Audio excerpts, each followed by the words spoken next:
after a long shit show of court cases and drama in the media and, of course, leftists screeching everywhere, Elon Musk has officially purchased Twitter.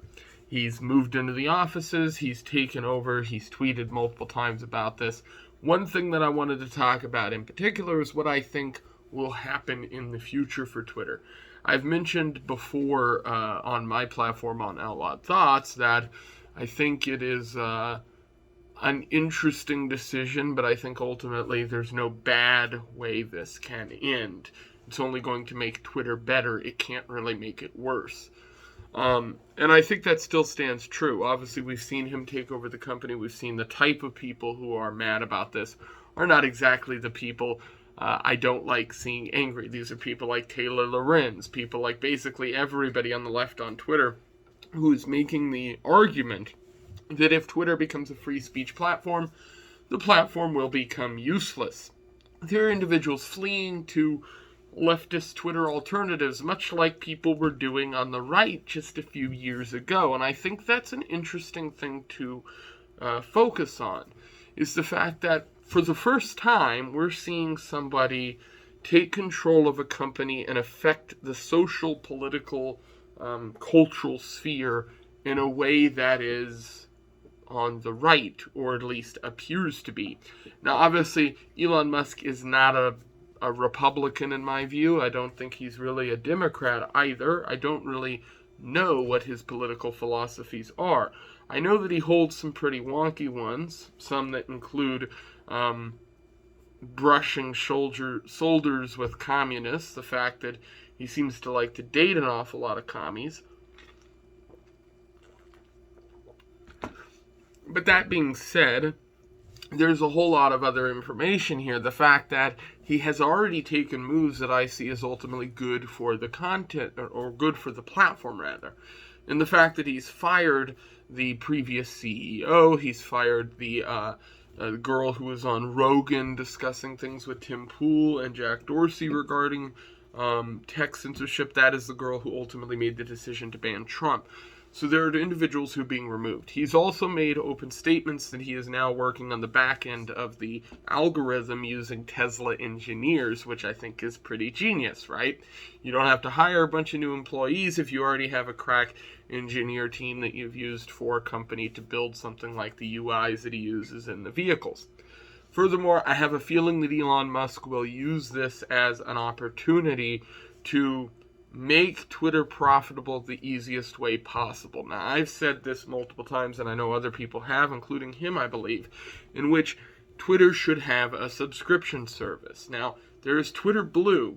Ultimately, what I would like to see is that platform be stepped up a little bit, and I think we will see this.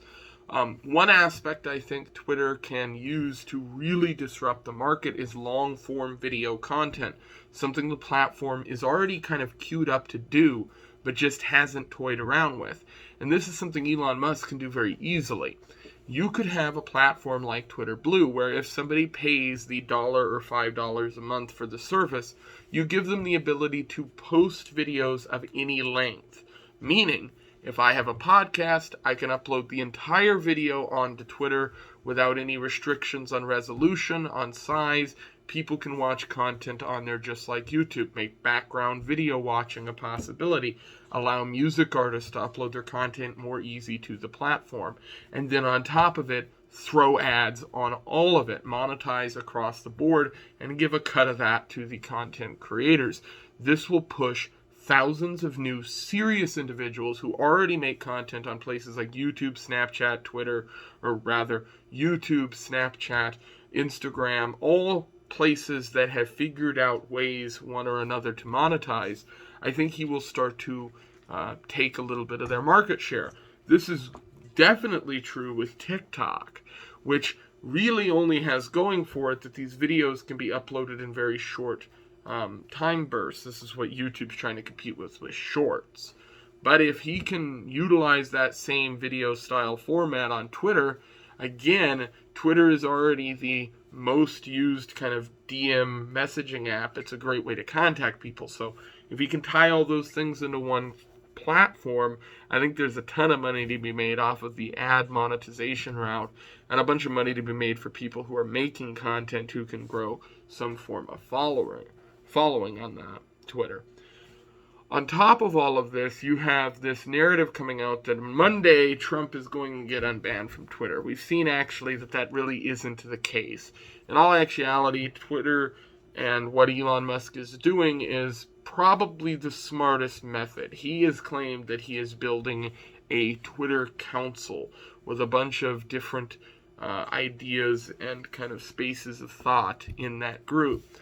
What I imagine he means by this is he's going to put a group together that represents a few different sides of the political sphere, the cultural sphere. This is something that, because Twitter will be a private company, I actually think will work quite well.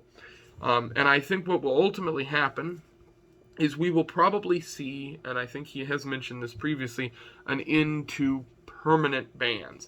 This is something Rogan has talked about a lot, which is the idea that there's no road to redemption for somebody who gets banned off of Twitter or any platform for that matter.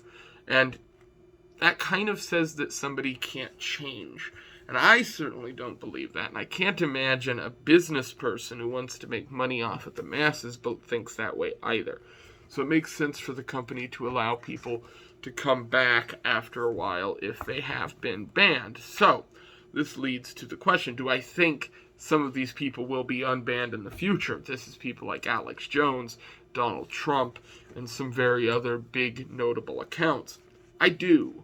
I think we will slowly see them be unbanned because of Musk's opinions on freedom of speech at this point, but I think he will do it bit by bit. And what he will most likely do is make a case-by-case argument with each permaban that is now given out, if they ever are. And the council will operate as a group of people who simply decides whether that person is ready to come back on the platform.